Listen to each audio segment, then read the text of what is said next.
우리가 신앙생활을 하면서 어떤 마음을 가지고 생활을 해야 될까? 하나님과의 관계 속에서 우리가 어떤 신앙을 가져야 되고, 또한 사람들과의 관계 속에서 어떤 믿음을 가지고 우리가 살아가야 될까? 한번 생각해 봐요. 오늘 본문의 말씀 속에서 이야기하는 것을 보면 섬김을 통해서 그의 미래가 열려지고 다음 세대가 열려지는 아름다운 복을 이야기하고 있거든요. 여러분, 하나님이 사람들에게 복된 삶을 살게 하실 때가 언제냐고 하면요, 관계가 무너졌을 때가 아니라 관계가 회복되었을 때예요. 여러분, 처음 사람의 모습을 우리 한번 생각해 봐요. 하나님의 형상대로 사람을 창조했는데 하나님께서 아담을 하나님의 형상대로 창조하셨어요. 그런데 이 아담이 홀로 있는 그 모습을 보시면서 외로워하는 모습을 보셨거든요. 그래서 아담을 잠들게 하신 뒤에 아담의 갈비뼈를 취해서 하와를 만드시는데, 이 하와를 데려왔을 때 아담은 하와를 바라보면서 첫 마디가 그거예요. 내 뼈 중에 뼈요, 살 중에 살이다 그랬어요. 이 두 사람의 관계 속에는 전혀 막힌 것이 없고 장애물이 없었어요. 그러나 죄를 짓고 난 뒤에 하나님이 다시 아담에게 물었어요. 그랬을 때 아담은 하나님이 데려다 주신 이 여자 때문에, 그러면서 자신의 약함을 하와에게 모두 전가시키는 모습을 찾아보게 돼요. 하나님은 이들의 삶에 복을 주신 것이 아니라 모든 것을 잃어버리게 하시는 모습을 보여주고 있어요. 그러면서 하나님께서 하나님의 사람들에게 아주 복 있는 인생에 대해서 분명하게 말씀하신 것이 있는데, 그것은 뭐냐고 하면 이 관계 속에서 아름다움을 잃어버리지 않을 때 하나님이 복되게 하신다는 거예요. 그것이 뭐냐? 주라, 그리하면 흔들어서 넘치도록 채우신다는 거예요. 여러분, 관계 속에서 내가 움켜쥐고 내 것으로 삼는 사람에게 복 있게 하시겠다고 말씀하지 않아요. 여러분, 내 삶이 복되려고 하면 하나님이 정말 흔들어서 넘치도록 채우시려고 하면 우리는 쥐는 사람이 아니라 손을 펴서 섬길 줄 아는 믿음의 좋은 일꾼이 되시기를 주의 이름으로 축원합니다. 오늘 이 본문에 기록되어 있는 말씀 속에도 보면 이 바르실레에 대한 이야기를 하고 있습니다. 이 바르실레는 길르앗 사람이라고 말하고 있어요. 그리고 또한 성경에 기록되어 있는 말씀을 보면 그는 많은 영토를 가지고 농사를 지으면서 그 삶에 조금도 부족함이 없는 사람이었다고 그렇게 말하고 있습니다. 그런데 어느 날 이 바르실레에게 누가 찾아오게 되느냐? 다윗이라고 하는 왕과 그리고 그 신하들이 함께 바르실레를 찾아와요. 이 바르실레를 찾아왔을 그때가 언제냐고 하면 아들 압살롬에게 왕권을 빼앗기고 난 뒤에 간신히 생명을 부지하고 그리고 최측근 소수의 사람과 함께 왕궁을 떠나서 지금 피신해서 요단강을 건너서 이 바르실레가 있는 그 지역까지 도망 온 거예요. 이런 그 고난당한 다윗을 이 바르실레는 외면하지 않았어요. 이 바르실레는 다윗을 위해서 자기의 곳간을 열고, 그리고 자기가 할 수 있는 모든 것을 이 다윗 왕에게 제공을 합니다. 그런데 이 바르실레가 이 다윗을 위해서 자기의 곳간을 열어서 그리고 섬길 수 있었던 것은요, 이 바르실레에게 있어서는 결코 쉬운 일이 아니에요. 왜냐고 하면 모든 권한이 그 당시에 누구에게로 옮겨졌느냐? 압살롬이라고 하는 다윗의 아들, 반역을 한 그 사람에게로 모든 힘이 옮겨진 거예요. 여러분, 사무엘 하 15장 12절에 보니까 그렇게 이야기해요. 이 압살롬의 반역이 길어지면서 모든 사람들, 다윗에게 있던 사람들이 다 누구에게로 옮겨졌다고 그랬느냐? 압살롬에게로 옮겨졌다고 이야기하고 있어요. 자, 이런 상황 속에서 쉽게 피신하고 쉽게 도망할 수 있는 환경 조건이 아닌 바르실레가 자기의 곳간을 열어서 다윗을 대접한다고 하는 것은 그 섬김 속에는 생명을 거는 섬김이 있었다는 거예요. 여러분, 자신의 생명을 걸지 않으면 절대로 바르실레는 다윗을 섬길 수 없어요.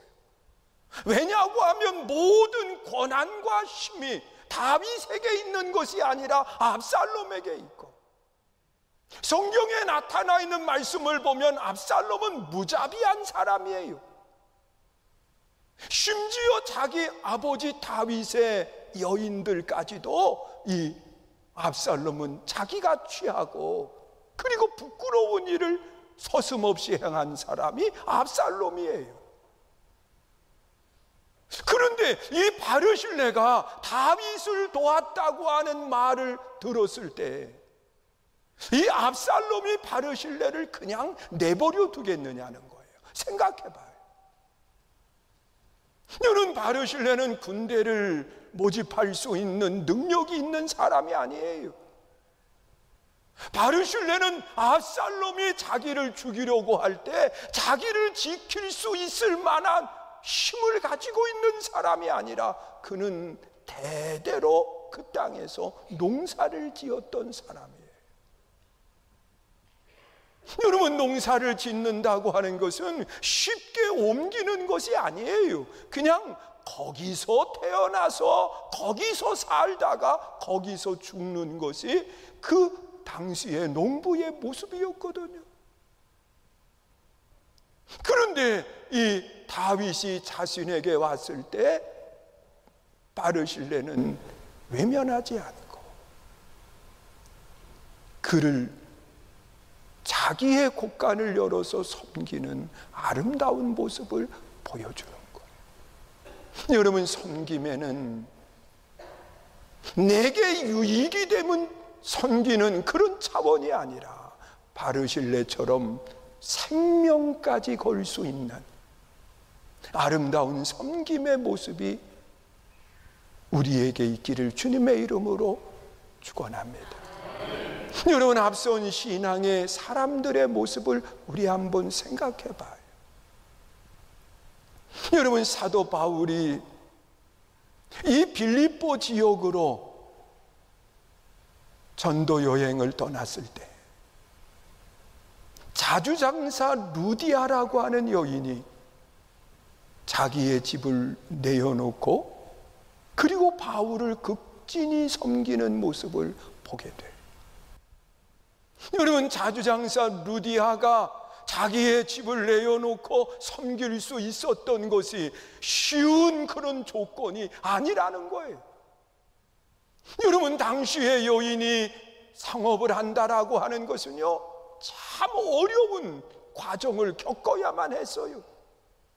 그 자리에 올라서기까지 얼마나 많은 고난이 그에게 있었는가 한번 생각해 봐요. 그런데 바울을 섬기는 것, 그것은 자신에게 많은 손해가 되는 거고, 그리고 바울을 핍박하는 무리들에게 자기의 모든 것을 빼앗길 수 있는 그런 조건이 되는 거예요. 그럼에도 자주장사 루디아는요, 자기의 집을 내어놓아 바울을 섬기고 그를 높였더니 하나님이 그 루디아를 그냥 두지 않으셨어요. 그의 이름이 성경에 기록되고요, 지금까지도 모든 사람들에게 아름다운 섬김을 이야기하게 하신 거예요. 믿으세요? 여러분, 섬김이라고 하는 것은요, 때로는 힘드는 일이 내게 닥칠 수도 있어요. 그러나 그것을 마다하지 아니하고 내 곳간을 열어 섬길 수 있는 것, 이것이 미래를 열어가는 아름다운 신앙의 모습인 것을 기억할 수 있기를 주의 이름으로 축원합니다. 그리고 또한 이 바르실레의 섬김은요, 이 다윗을 섬길 때 바르실레는 농부요, 다윗은 가장 강한 힘을 가졌던 왕입니다. 여러분, 그 당시의 왕이라고 하면요, 이 농부가 감히 상상할 수 없는 그런 아름다운 모습들이 그에게 있는 거예요. 그는 화려한 궁에서 생활을 하고, 그는 최고의 음식을 먹고, 그 주변에는 최고의 사람들이 섬겼던 것이 당시의 다윗입니다. 그러나 왕권을 빼앗기고 초라한 모습으로 바르실레의 집에 왔을 때, 이 바르실레는 다윗을 섬기면서 뭐 굉장한 것을 가지고 섬기지 않았어요. 내가 가지고 있는 것, 내가 농사를 지으면서 내가 할 수 있는 것, 그것을 가지고 다윗을 섬겼던 모습을 우리가 찾아보게 돼요. 우리는 때로 그런 생각을 해요. 섬기고 싶어도 내가 너무 가진 게 없어서, 그러면서 그 내가 좀 뭔가 있으면 그때부터 하겠다고 하는 그런 생각을 가질 때가 많이 있거든요. 그런데 진정한 섬김이라고 하는 것은 있는 그대로를 가지고 섬기는 거예요. 믿으세요? 여러분, 사무엘 하 17장 28절 29절의 말씀을 우리 한번 보세요. 읽습니다. 시작. 침상과 대야와 질그릇과 밀과 보리와 밀가루와 볶은 곡식과 콩과 팥과 볶은 녹두와 꿀과 버터와 양과 치즈를 가져다가 다윗과 그와 함께한 백성에게 먹게 하였으니 이는 그들 생각에 백성이 들에서 시장하고 고나고 목마르겠다 함이라. 여러분, 바르실레가 다윗을 섬긴 것이요, 뭐 굉장한 것을 가지고 섬기지 않았어요.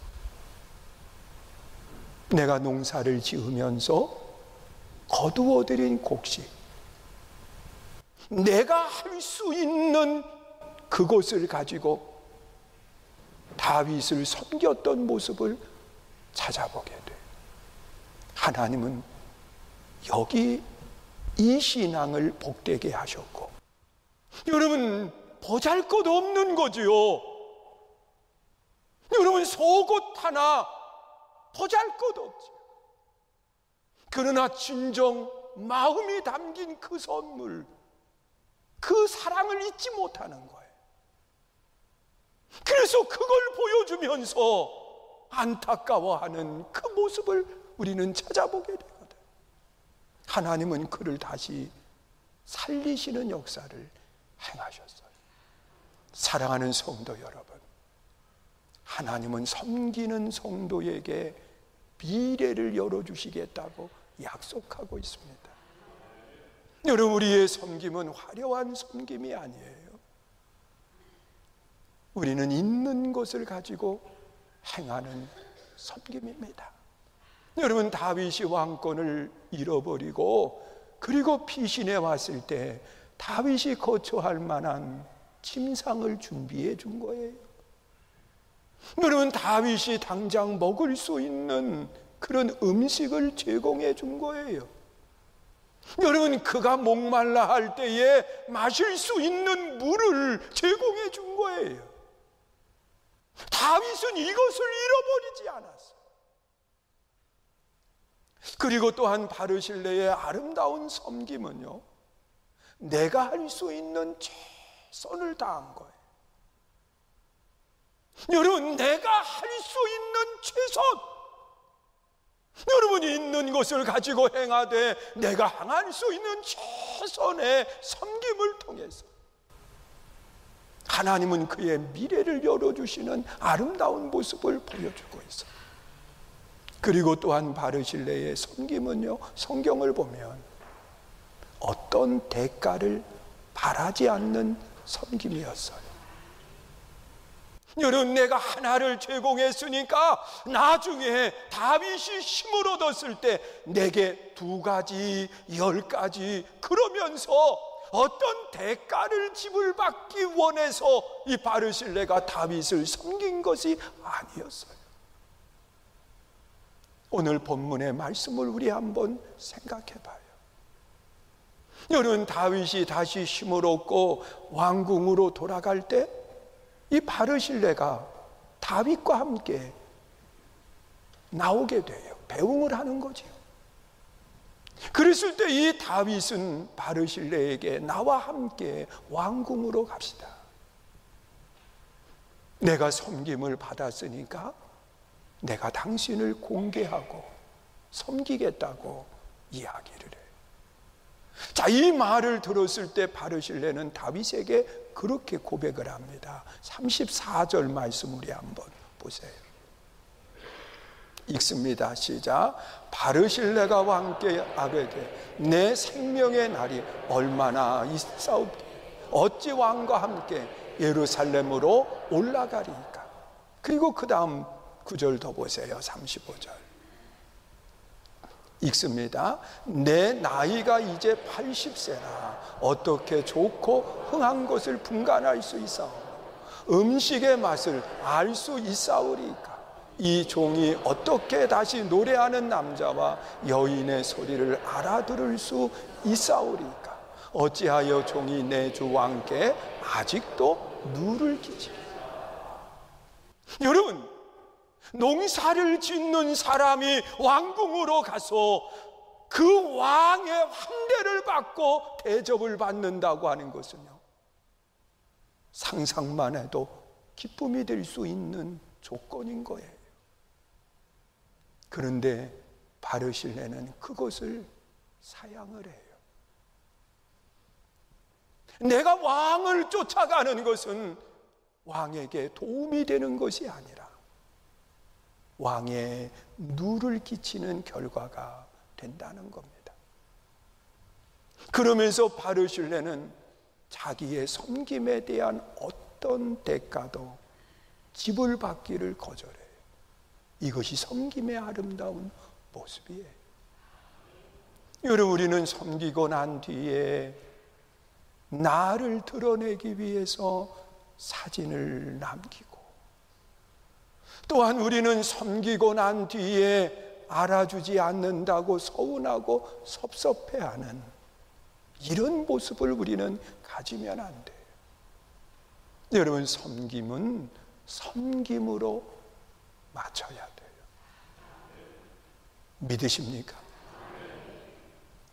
그러면서 바르실레는 한 가지 청을 드리는데, 그것이 뭐냐?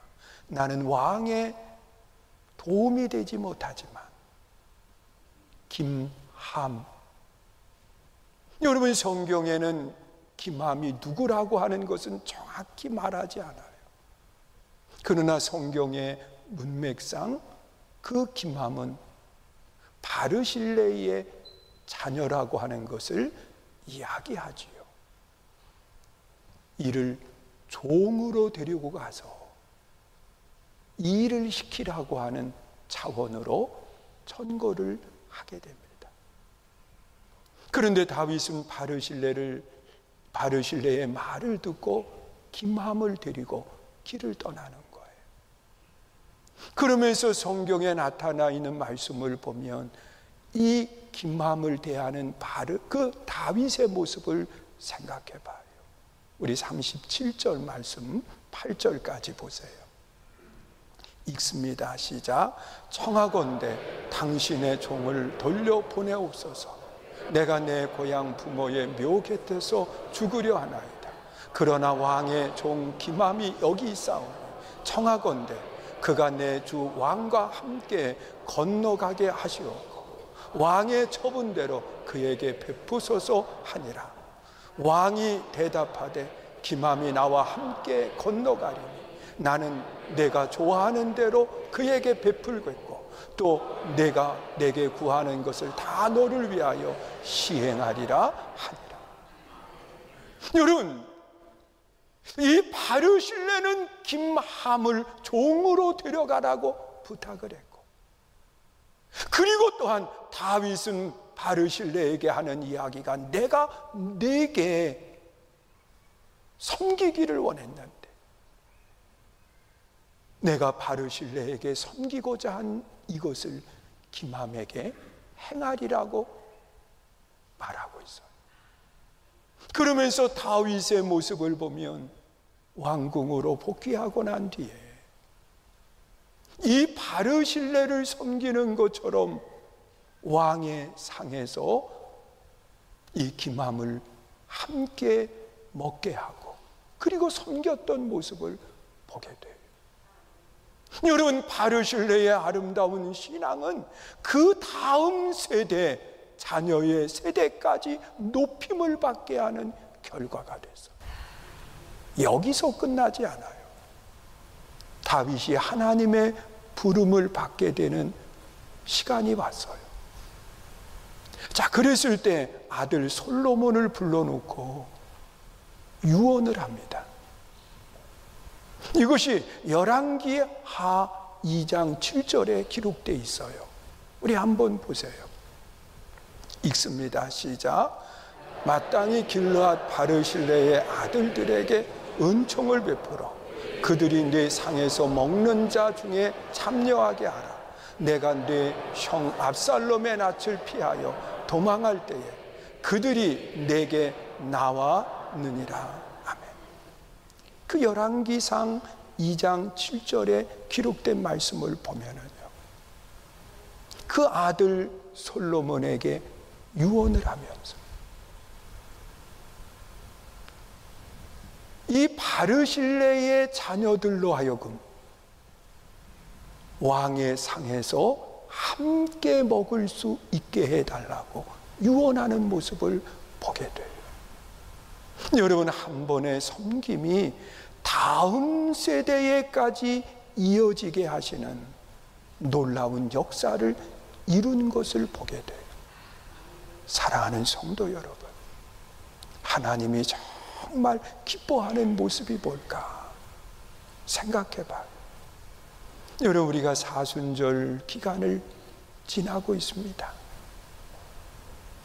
여러분, 예수님께서는 우리를 위해서 자신을 내어주시기까지 했어요.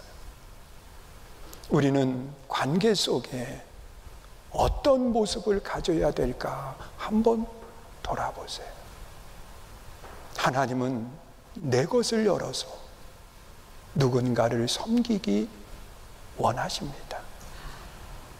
그 섬김은 결코 헛되게 하시지 않고 하나님이 문을 열어 내게도 복이 되게 하시지만 다음 세대까지 열어놓으시는 복이 되게 하시겠다고 약속하고 있어요.